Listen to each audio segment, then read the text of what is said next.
Le Book Club des classiques se consacre aujourd'hui à l'œuvre de Louis Guillou, le plus méconnu des grands écrivains du siècle dernier, un contemporain de Louis-Ferdinand Céline. À Louis Guillou et à son roman le plus connu, Le sang noir. Mais on évoquera aussi Compagnon, Le jeu de patience, peut-être aussi son premier livre, La maison du peuple, ou encore ses mémoires, L'herbe d'oubli. Si vous ne l'avez jamais lu, pas de panique. Ce book club est pour vous et nos deux invités ont très envie de partager avec vous leur plaisir de lecture. Et si cette discussion vous donne envie d'ouvrir prochainement un livre de Louis Guillou, ce sera un pari gagné pour nous. Et toute l'équipe attend d'ores et déjà vos retours de lecture dans les jours, dans les semaines, voire dans les mois à venir. #BookClubCulture. Avec nous, je vous le disais, deux passionnés. Tout d'abord, le romancier Éric Vuillard. Bonjour. Bonjour Éric Vuillard. Bonjour. Prix Goncourt en 2017 pour l'Ordre du Jour chez Actes Sud, où vous avez publié en janvier dernier une sortie honorable. Vous venez de préfacer un texte de Louis Guillou, Okejo, chez Folio Gallimard. Aussi présent d'ailleurs, je le précise, dans le Quarto Gallimard, qui rassemble nombre de récits et de romans de Louis Guillou, préfacés à l'époque par Philippe Roger et intitulés D'une guerre l'autre. À nos côtés également le journaliste littéraire Grégoire Leménager, directeur adjoint de la rédaction de l'Obs. Vous aussi, vous êtes un grand lecteur de cet écrivain mystérieux, une écriture à hauteur d'homme, comme vous l'aviez souligné en 2012 dans l'ouvrage collectif L'Atelier de Louis Guillou, publié aux Presses universitaires de Rennes. Bonjour Grégoire Leménager. Bonjour. Et c'est ce club de lecture d'ailleurs est né d'un post sur les réseaux où vous recommandiez Le sang noir, ce chef-d'œuvre méconnu, oui, comme ça, hors temps, mais bien l'un des 20 classiques à avoir lu, selon vous, au moins une fois dans sa vie, dans le sillon des choix de lecture de Gilles Heuret de Télérama, l'un de vos confrères à qui on rend hommage pour ce classement des 20 classiques et d'y avoir fait figurer Louis Guillou, qui nous permet aujourd'hui de parler d'un auteur trop méconnu. Enfin avec nous, Pierre Croze, bonjour. Bonjour Olivia, bonjour à tous. Porte-voix de la communauté des lecteurs de Babelio. Chaque vendredi, Pierre Croze, nous faisons se rencontrer les voix des membres de nos deux clubs de lecture et on commence d'ailleurs avec deux avis de lecteurs avisés, celui de Adrien Grimaud, Mémo Art sur les réseaux, breton comme Louis Guillou, qui tient un blog littéraire, et celui de Wilfried Rouff, qui vient de découvrir l'auteur de Sang noir et fait désormais partie des fans, et il fait surtout collection des livres de Louis Guillou. Comment l'ont-ils découvert? Leur réponse via le #BookClubCulture. J'ai découvert l'œuvre de Louis Guillou lorsque je suis arrivé de mon Pays Basque natal il y a un peu plus de 5 ans pour m'installer dans le pays de Saint-Brieuc, et ça a été un véritable coup de foudre littéraire.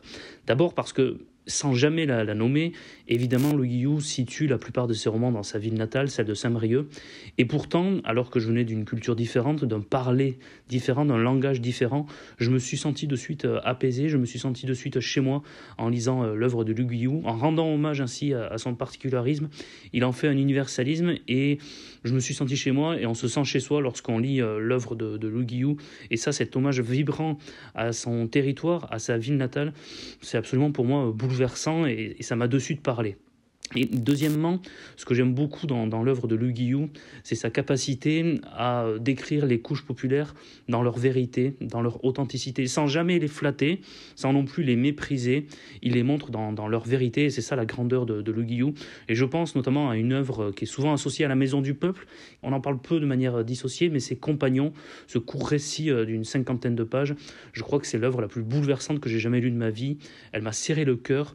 Cette pudeur dans la douleur de cet ouvrier qui meurt, je trouve ça absolument génial, et il faut lire Compagnon de Louis Guillou. Alors moi je suis tombé dans Louis Guillou après avoir lu le livre de Alice Kaplan, l'interprète, qui raconte l'histoire d'un interprète en Bretagne qui était employé par l'armée américaine pour la cour martiale, qui jugeait des soldats qui avaient commis des exactions, meurtres, viols. Et il est donc cité, ce Louis Guillou, et je me suis demandé, mais qui c'est ce bonhomme? J'ai cherché des livres, et le premier sur lequel je suis tombé, c'est Le sang noir, et ça m'a plu tout de suite. J'étais enthousiasmé, les descriptions des personnages sont fantastiques, c'est concis, on les voit, c'est très théâtral. Et moi, ce que je voudrais savoir, c'est comment les invités sont tombés dans Guillou. Éric Vuillard, Grégoire Leménager. Éric Vuillard, comment vous êtes tombé dans Guillou?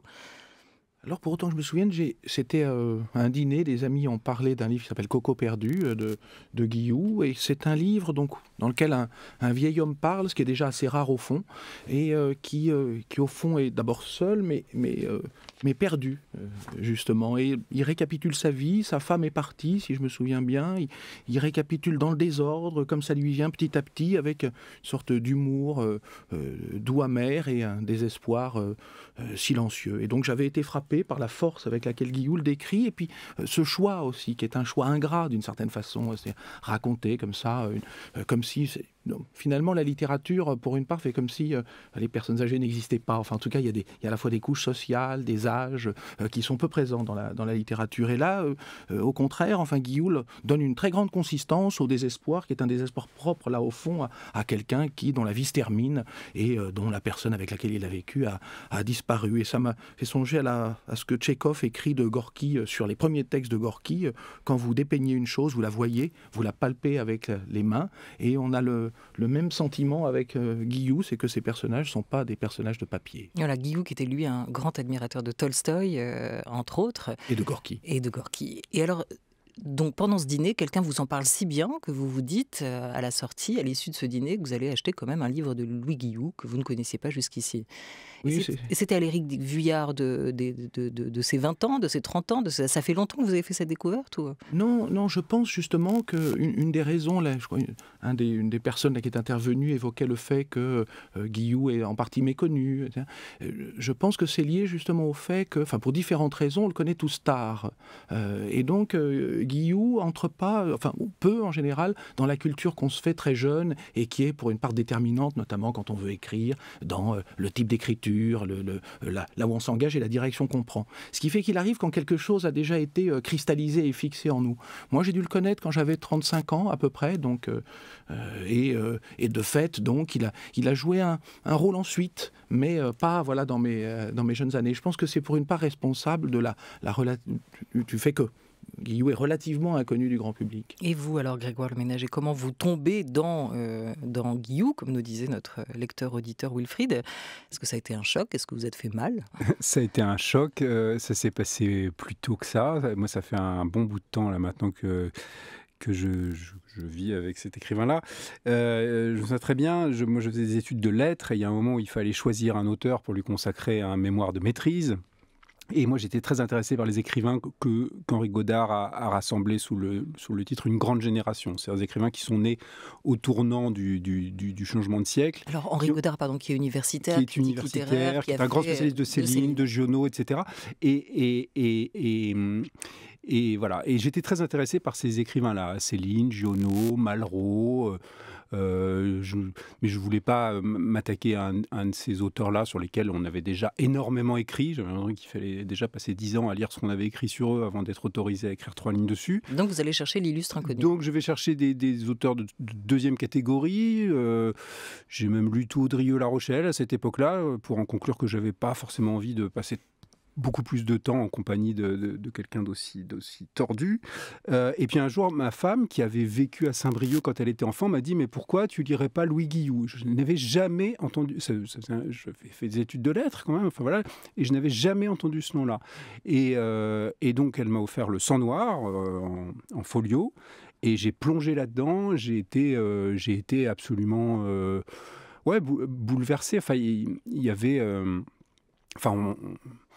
c'est vraiment un mélange de Dostoïevski et de Flaubert. Donc, en général, quand on aime la littérature, on aime plutôt bien Dostoïevski et on déteste pas Flaubert. Et là, la conjonction des deux, et dans une forme narrative très moderne, très proche de celle qu'a utilisé Malraux dans les années 30, qui venait aussi du roman américain.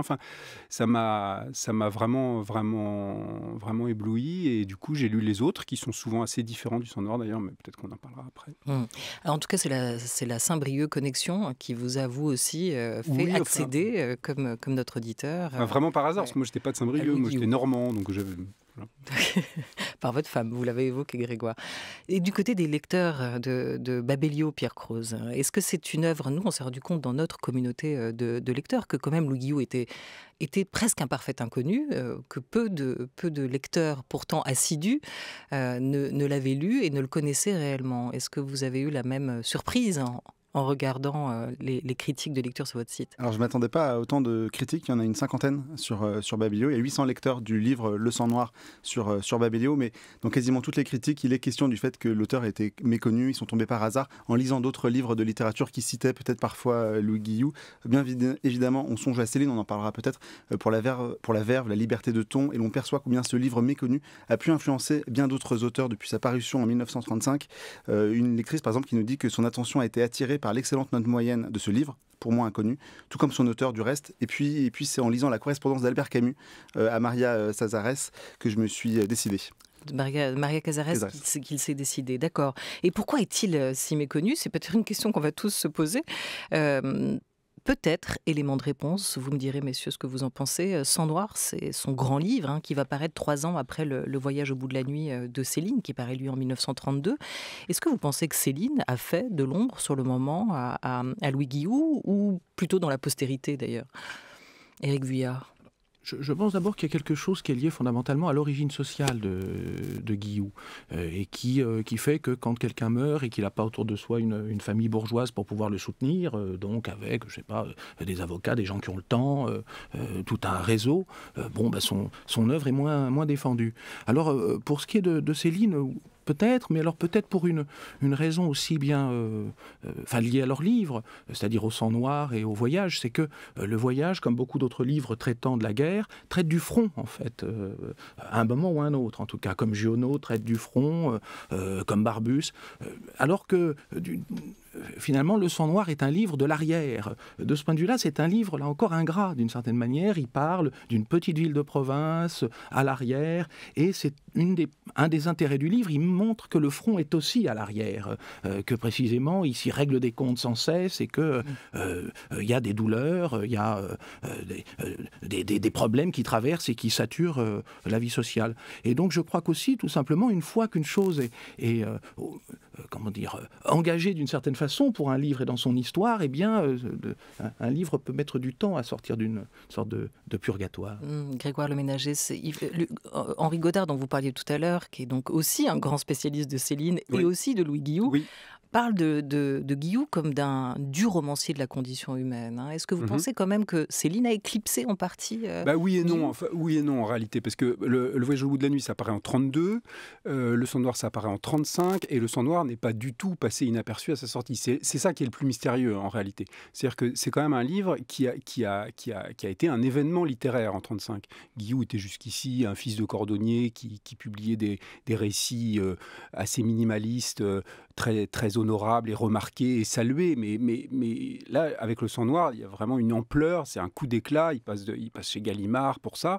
Il a été d'ailleurs comparé beaucoup au Voyage au bout de la nuit à l'époque, mais pas que au Voyage au bout de la nuit. C'est-à-dire qu'à l'époque, les plus grandes plumes de l'époque le comparent Aragon écrit que c'est que Cripure, le personnage du Sang Noir, est le Don Quichotte de notre temps.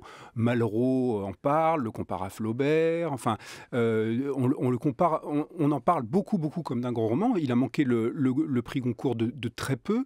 À la suite de ça, il y a eu en 1935, il y a eu quand même un meeting. C'est un truc inédit dans l'histoire littéraire française. Il y a eu un meeting de protestation contre le fait qu'il n'avait pas eu le Goncourt, qui était assez politisé aussi, il faut dire les choses. On est en 1935, mais il y avait Gide, il y avait Aragon, il y avait Malraux, il y avait tout le monde.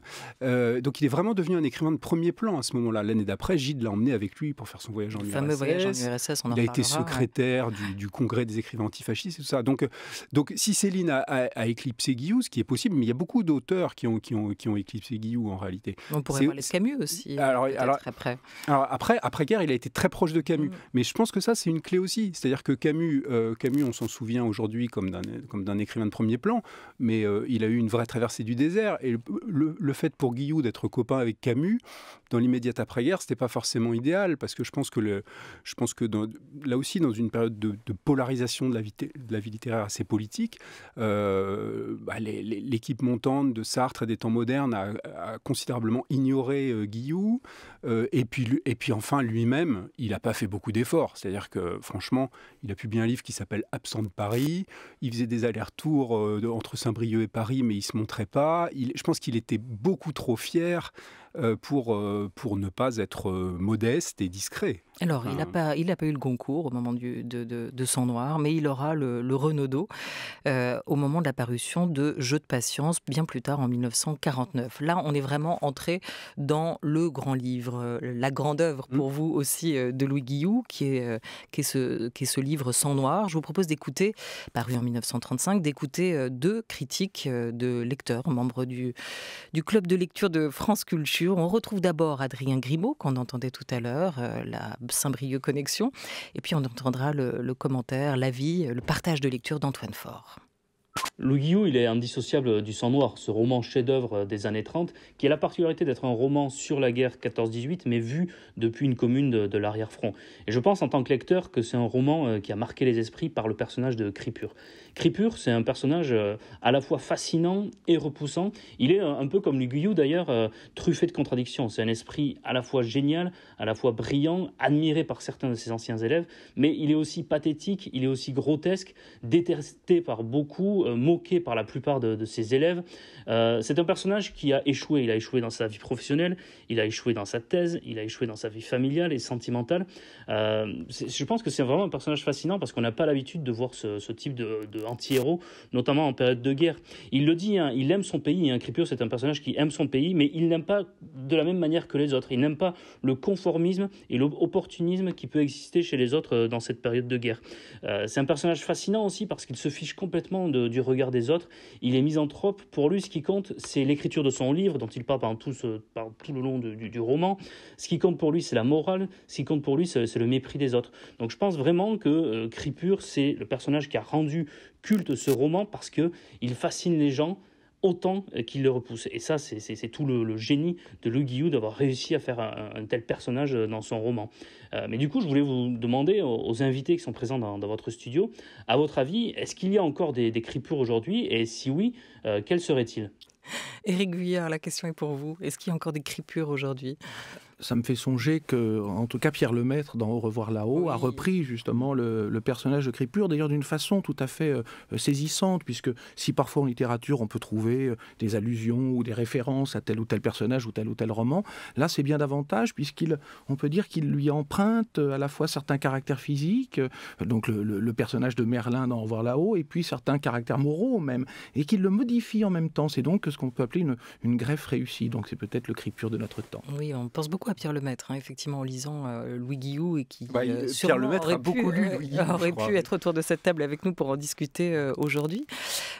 Voir avec vous peut-être un peu plus qui lui a inspiré ce personnage de Cripure, donc Georges Palande, dit-on, son professeur de morale, de philosophie à l'époque, en 1915, quand il était en classe, avec qui il va avoir une relation, il va nouer une complicité pendant quelques années très, très importante. Cripure, ça viendrait de Critique de la raison pure ou pas? Oui, c'est une contraction, hein, on est là, on est d'accord. Et en quoi ce Georges Palande était un homme à part, comme il est présenté, ou comme Cripure est présenté dans Le Sang Noir? Alors, c'était un homme à part de plusieurs façons. D'abord physiquement, puisqu'il était atteint d'acromégalisme, et donc il était moqué, raillé. Et puis, par ailleurs, il était donc philosophe, il avait des responsabilités. Et donc, il a construit, disons, un système philosophique. Enfin, système est un grand mot d'ailleurs, mais une philosophie autour de ce qu'on peut appeler une forme d'individualisme, d'anarchisme, au fond. On dit un nietzschéisme de gauche. Bon. Et c'était surtout un personnage... On dirait Michel Onfray, ouais. Voilà, c'était surtout un personnage, je pense, très, à la fois, justement, comme le personnage de Cripure, à la fois sympathique et antipathique, très susceptible. Bon. Et l'isolement aussi de Saint-Brieuc les a rapprochés, a fait qu'il y a eu entre des gens qui avaient des âges très, très différents, une proximité très grande, et qu'il est devenu ensuite donc ce personnage central du roman. Mais le roman, Le Sang Noir, n'est pas que le personnage de Cripure non plus, c'est un roman qui a des caractéristiques bien particulières. D'abord, il y a toute une galerie au fond de personnages. Il y a un affrontement au cœur du roman, notamment entre donc ce personnage Cripure, ce professeur haut en couleur, et puis donc un autre, Nabucet, qui lui au contraire est un personnage ambitieux, recroquevillé, un personnage très balsacien, on peut dire. Et puis quelque chose qui vient de Palande, mais là cette fois-ci non pas de son physique, mais de sa philosophie, c'est ce que Palande appelait l'esprit de petite ville. Et Palande écrivait qu'il voulait parler des petits milieux sociaux inertes et stagnants. Et il y a quelque chose chose quand même de cet ordre dans le sang noir, la description qui en est donnée. Ceci dit, c'est un livre... ce qu'il y a de tout à fait formidable dans le livre, c'est que c'est un livre sans mépris, c'est-à-dire parmi, justement, dans ce petit milieu, à l'arrière, inerte et stagnant, eh bien, il y a des passions réelles, au fond, et des gens réels qui peuvent être, même au cœur même, je dirais, de leurs aspects les plus ridicules, d'une certaine façon héroïques. Et c'est le cas, justement, de Crépure. Le personnage, la figure de Crépure, fait débat, fait clivage presque auprès de vos lecteurs, de Babelio, Pierre Croz. Alors, effectivement, il n'y a pas que ce personnage-là dans ce roman, mais il est dans toutes les critiques. Tous les lecteurs, toutes les lectrices parle de ce personnage hors norme. Je peux vous citer par exemple des personnages qui ont vu dans son nom quelque chose d'assez intéressant. La langue des oiseaux nous donne à entendre cri pur. Et ce roman est en effet un long cri de plus contre la bêtise crasse des hommes, dans un style original, ne manquant ni de souffle ni de poésie. L'auteur nous entraîne par tableaux successifs dans l'existence reconquise de son héros. Alors il y a énormément de critiques extrêmement positives sur ce personnage-là, d'anti-héros.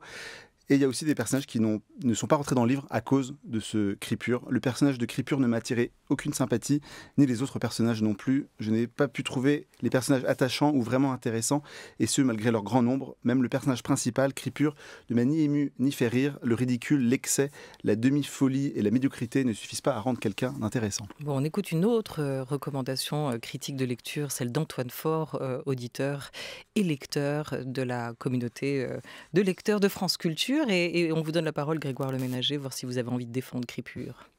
Le sang noir de Louis Guillou, pour moi, c'est d'abord un bestiaire humain. Ce sont des personnages dont est complètement exacerbée la grandeur ou la bassesse ou la mesquinerie ou la compassion ou le désespoir, pour parler du personnage de Crépure.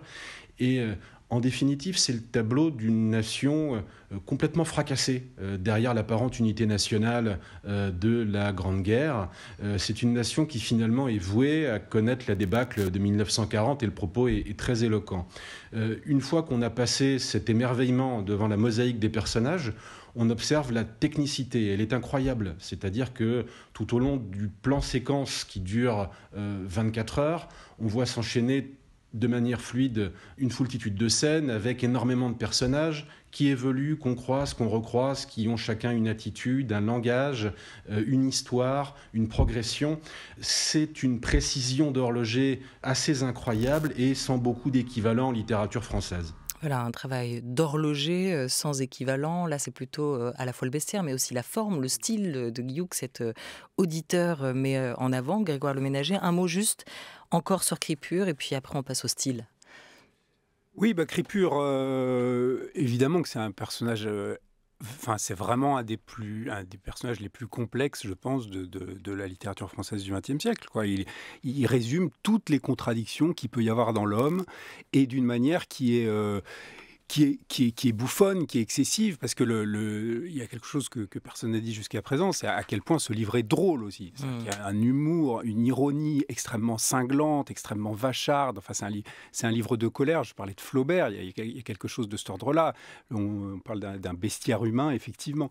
Et pour autant, et là, bravo Éric Vuillard, je pense que c'est très très important, il n'y a jamais de mépris. Et c'est sans doute peut-être ça qui singularise le plus le Guillou dans tout le paysage. Et qui ont fait... Parce qu'il venait de là, parce qu'il venait aussi de ce milieu qu'il raconte souvent dans ses livres. Mais même parce qu'il refuse le mépris, parce qu'en fait, il est le romancier russe, l'écrivain russe dont il est le plus proche, c'est peut-être Tchekhov, et c'est ce que disait très bien Camus, qui savait lire quand même, qui disait Louis Guillou, il pense toujours à la douleur chez les autres, c'est le romancier de la douleur. Et donc, il y a toujours un moment où même la pire des crapules dans ses livres est rattrapée par le fait qu'il souffre lui aussi, quoi.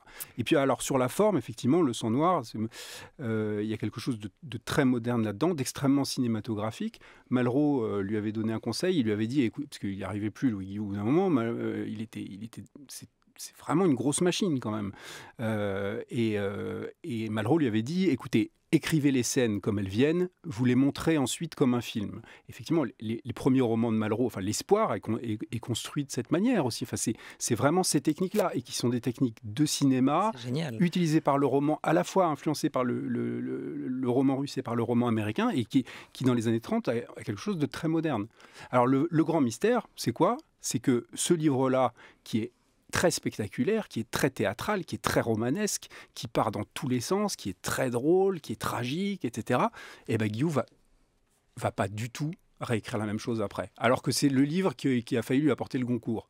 Logiquement, il aurait dû dire j'ai trouvé mon style, j'ai trouvé ma voix, et après, il va pas faire la même chose. Le jeu de patience dont on parlait, c'est autre chose. Et c'est quelque chose, pour le coup, qui est beaucoup plus tempéré, qui est beaucoup plus modeste, qui est beaucoup plus... Et ça va aboutir à Okejo, dont j'espère qu'on va parler, et avec une position d'écriture beaucoup plus modeste. Finalement, c'est un peu la trajectoire d'Annie Ernaux aussi, c'est-à-dire qu'il va aller vers une forme de minimalisme au fil de son écriture pour rester à hauteur d'homme, toujours à hauteur d'homme, pour jamais avoir de position de surplomb, ni de mépris, ni de pitié, ni de jugement, surtout pas de jugement. Okejo, on en parle là tout de suite maintenant, puisque vous l'avez demandé, Grégoire Leménager, avec vous, notamment Éric Vuillard, puisque vous avez préfacé l'édition qui vient de reparaître, l'édition Folio, de ce livre, de ce texte de Louis Guillou. Alors peut-être juste revenir au titre qui a été donné au Quarto, qui rassemble romans et récits de Louis Guillou, d'une guerre l'autre.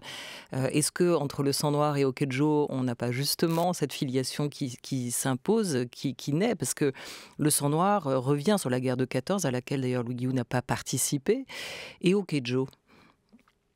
Oui, c'est-à-dire que, en tout cas, d'une certaine façon, l'œuvre de Guillou et Guillou lui-même, évidemment, est prise dans l'histoire. Donc, Okejo est un livre pour lequel il faut dire deux choses sur les événements historiques qui sont des événements de toute première importance, puisque c'est un récit, au fond, qui raconte l'expérience en tant qu'interprète qu'a mené Guillou. Donc, le débarquement vient d'avoir lieu donc, en juin 1944, puis ensuite, il va y avoir, pendant qu'il est interprète, je pense, la prise de Brest, et c'est au mois d'août 1944 qu'il est pendant un mois comme ça interprète pour l'armée américaine. Et ce qu'il y a de très singulier, c'est qu'il va mettre une trentaine d'années au fond à pouvoir écrire ce livre. Alors, d'écriture à proprement parler, c'est je crois environ une quinzaine d'années, mais je pense que les 30 ans ont d'une certaine façon compté, puisqu'avant même les manuscrits, on trouve finalement dans les carnets, dans les journaux, dans la correspondance, des traces de Okejo. Et s'il lui a fallu tout ce temps, c'est tout d'abord parce que c'est lié à ce que disait Grégoire, c'est un homme qui se méfie de ses propres préjugés, je crois, Guillou.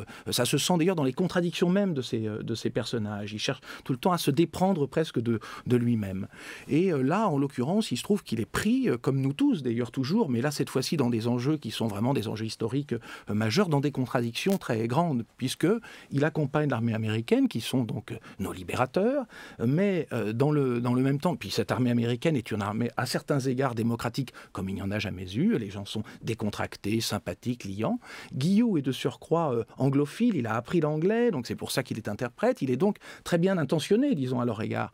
Sauf que se manifeste une ségrégation raciale extrêmement forte. Donc ça, c'est la première contradiction. L'autre, c'est que Guillou est proche des communistes, donc il est a priori, de ce point de vue-là, plus hostile aux Américains. Il est donc pris dans, ensuite, pendant la rédaction du livre, la guerre froide, donc le souvenir de la guerre. Et c'est comme si, au fond, ces coordonnées générales et politiques, comme jamais peut-être, se trouvent à l'intérieur de l'auteur. Elle forme sa subjectivité même. C'est comme si, au fond, c'était elle qui avait en partie écrit le livre. Guillou a trouvé et découvert lentement par l'écriture la forme qui pouvait permettre, au fond, de façon, disons, loyale, à ces contradictions de cristalliser. Et c'est donc un petit récit très remarquable, je pense, dans le genre récit, un des meilleurs qu'on ait écrit.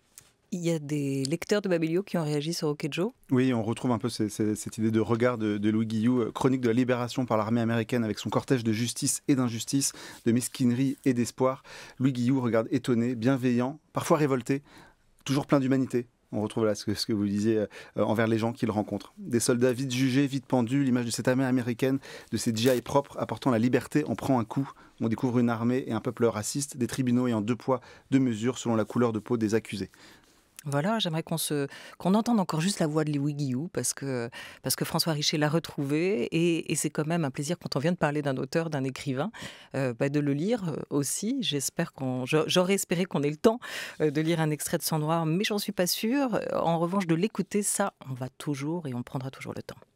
Vous savez, quand on publie des livres, on n'a plus de maîtrise, de possession des livres. Ils sont d'abord détruits dans l'âme de celui qui les a élaborés. Ceci dit, tant que l'œuvre est emprunt, elle reste un secret pour l'auteur. Et le destin d'un livre il est ce qu'il est. Bon, je tiendrai à ce qu'on mentionne La Maison du Peuple. Ce sont mes 2 livres. Je n'ai fait plus que ça, mais Maison du Peuple, j'y tiens, et Le Sang Noir, j'y tiens. Bon, ça ne veut pas dire, en tout cas, n'est-ce pas, que je renierai quoi que ce soit que j'ai écrit, tout en ne sachant plus grand-chose, parce que je n'ai jamais relu mes ouvrages, bien sûr. Il n'aimait pas beaucoup parler de son travail. Il savait que le destin de ses livres lui échappait. Louis Guillou, on entendait sa voix en 1979 dans un entretien donné à nos confrères aujourd'hui de France 3 Région. On aura peut-être le temps, juste après la chronique de Mathias Sénard, de revenir sur l'incipit de Sang Noir avec vous, messieurs. Mais pour l'heure, c'est notre rendez-vous du vendredi. France Culture, il est 13h21. Les incipits de Mathias Sénard aujourd'hui avec Annie Ernaux, la nouvelle lauréate du prix Nobel de littérature, autre chouchoute de Grégoire Le Ménager. Comment attaque-t-elle ses livres? À vous. Comme le chroniqueur des débuts et fouilleur des commencements que je suis ne ménage ni son temps ni sa peine, je me suis humblement demandé si l'on pouvait considérer l'œuvre d'un auteur ou d'une autrice à l'aune de ses premières phrases. Je m'explique. Les premières phrases de Denis Diderot, de Georges Simenon ou de Thomas Mann conforment-elles un monde en soi? Que nous apprend ce monde d'ouverture sur l'œuvre des romanciers susnommés? La première œuvre à laquelle je me suis ainsi attaqué est aussi l'une des plus célébrées ces jours-ci, celle d'Annie Ernaux, romancière qui, au moment où je vous parle, doit être en train de plancher sur son discours pour la cérémonie de remise du prix Nobel, avec les 5 parties du discours parfait selon Cicéron, qui commence toujours par la captatio benevolentiae, se poursuit invariablement par la narration et se termine à chaque fois par la péroraison. Le premier roman d'Annie Ernaux, Les armoires vides, publié en 1974 aux éditions Gallimard, s'ouvre sur cette phrase. Toutes les heures, je fais des ciseaux, de la bicyclette ou les pieds au mur, pour accélérer. Pour accélérer, là c'est moi qui parle, l'effet de l'avortement que la narratrice vient de subir. L'œuvre d'Annie Ernaux, telle qu'elle nous apparaît, s'ouvre sur un jeu et un corps de femme. Un jeu qui essaie d'avoir un effet sur son corps. Le second roman d'Ernaux, Ce qu'ils disent ou rien, paru en 1977, débute ainsi. Parfois, j'ai l'impression d'avoir des secrets.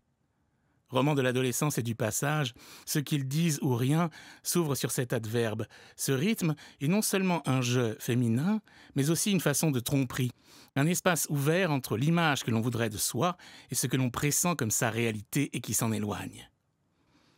Des secrets, mais des secrets pour qui ? Le roman suivant d'Annie Ernaux, La femme gelée, paru en 1981, s'ouvre lui aussi par une forme de tromperie. Femmes fragiles et vaporeuses, fées aux mains douces, petits souffles de la maison qui font naître silencieusement l'ordre et la beauté. Femmes sans voix, soumises. J'ai beau chercher, je n'en vois pas beaucoup dans le paysage de mon enfance. Magnifique incipit en forme d'antiphrase qui expose non seulement une fois de plus le jeu de la narratrice, mais un monde double, celui de la féminité rêvée ou imaginée, et celui qui n'apparaît encore qu'en creux de son enfance. J'ai beau chercher, voilà l'ouverture du projet romanesque, malgré soi, dans l'opposition. Le roman est la quête de la confirmation d'une idée, une avancée dans les territoires de l'enfance où les femmes sentent le beurre et pissent debout dans leur jardin quand personne ne les voit.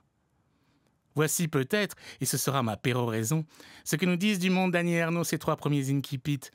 Comment est-ce que le jeu narratrice parcourt différents moments du féminin, amorçant une tension interne, et permet au roman de dévoiler, de nous découvrir des formes, invisibles pour nous auparavant, de féminité.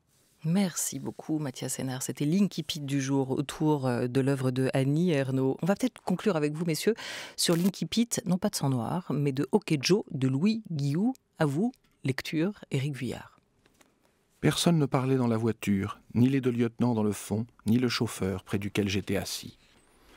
Alors, eh bien, c'est quelque chose qui est sur le silence. C'est-à-dire, le livre, au fond, est petit à petit la révélation de quelque chose qui est que, alors que Guillou donc, interprète pour l'armée américaine, pour la police militaire, des procès donc, dans lesquels sont impliqués des soldats, il s'aperçoit que ce sont toujours des Noirs. Et petit à petit, ce silence est en quelque sorte percé. Et la question lancinante, au fond, dans le livre, c'est pourquoi toujours des Noirs? C'est une question qui, je crois, est encore la nôtre. Un mot, Grégoire Leménager, de cet incipit. Oui, Personne ne parlait c'est vrai dans la voiture. qu'il y a ce silence qui est installé, et puis tout à fait à la fin de la phrase, il y a le jeu de la première personne qui apparaît, qui va être celui de Louis Guillou, c'est-à-dire légèrement en retrait, comme ça, mais un témoin, et qui va témoigner, me semble-t-il, quand même de plusieurs choses. C'est pour ça que ce livre est important. Je pense que c'est un des premiers livres qui a raconté à la fois que des soldats américains avaient commis des exactions sur les populations civiles, en particulier des viols de Bretonnes, puisque c'est pour ça que la plupart de ces GI sont jugés, et qu'au sein de cette armée américaine, de la plus grande démocratie du monde, il y avait une forme de racisme. Et ça crée chez lui une dissonance cognitive, cette armée qui est venue les libérer des nazis et du racisme, et elle-même pas tout à fait irréprochable. Et ça imprègne le texte du début à la fin. C'est un livre important. Quand un silence est rompu autour de l'œuvre aujourd'hui de Louis Guillou, un autre parfois s'impose. On referme un peu plus tôt que prévu notre club de lecture consacré à l'auteur de Sang Noir parce que les éditions Gallimard viennent de nous apprendre le décès d'un grand écrivain, Christian Bobin. Il avait 71 ans, écrivain, poète français du Creusot. Il s'est fait connaître du grand public en 92 avec Le Très Bas, un livre consacré à Saint François d'Assise. Et depuis, il n'a cessé à travers son œuvre de trouver de nouveaux lecteurs. Dernier ouvrage paru, Le Muguet Rouge et un quarto Gallimard de ses œuvres choisies. Il venait de paraître, c'était à l'automne dernier. On va écouter la voix de Christian Bobin à propos de la mort. Quand quelqu'un, comme on dit, s'éteint, quand quelqu'un disparaît, comme on dit faussement, alors que peut-être disparaître, mourir, c'est justement apparaître pour la première fois, eh bien, il y a quelque chose qui se simplifie, qui se radicalise dans la vision qu'on a de cette personne. Les humeurs partent. Le caractère avec ses épines, avec ses rocailles, part et réapparaît la splendeur que cette personne était, quelle qu'elle soit, qu'elle ait fait une œuvre ou pas. De toute façon, elle a fait une œuvre puisque son cœur a battu, puisque son cœur a donné des coups de boutoir, puisque les charpentiers de son cœur ont essayé, on ne peut pas faire plus, ni Pierre Soulages, ni moi, ni qui que ce soit, essayer de construire quelque chose d'habitable. Eh bien, le chef-d'œuvre qu'est profondément une personne est donné à entendre dans sa voix. Et vous savez, peut-être le plus étrange, c'est quand cette voix porte des paroles familières qu'elle est la plus éclairante. Et que, d'ailleurs, c'est ce qui nous déchire le cœur après, de ne plus pouvoir entendre quelqu'un qui vous demande de passer à table ou qui vous demande si vous avez passé une bonne journée. Ce sont ces petites mailles, ces petits fils aériens, ce sont des fils d'or que la mort emporte. Écrire, c'est travailler du côté de l'éternel, disait-il aussi à la vie, Christian Bobin. Merci beaucoup à Vivian Lecuivre qui a trouvé cette pépite avec Oriane Delacroix. Merci beaucoup à Oriane qui a programmé cette émission et à Didier Pinault qui l'a préparée, à Zora Vignier et Alexandre Alaïbegovic qui étaient aux manettes des réseaux encore aujourd'hui. Et merci beaucoup à vous trois d'être venus nous parler de l'œuvre de Louis Guillou, les éditions Gallimard. Je viens de vous le dire, je vous le rappelle, viennent d'annoncer le décès de l'écrivain Christian Bobin. On se retrouve lundi avec l'incroyable découverte de Champollion et notre fascination pour l'Égypte ancienne à l'occasion d'une exposition qui est consacrée à Champollion, Louvre-Lens. Et après le journal, on ouvrira les portes de notre club de lecture autour de Jean Genet, de sa pièce Les Bonnes, de son poème Le Funambule et tant d'autres. #BookClubCulture si vous voulez nous rejoindre.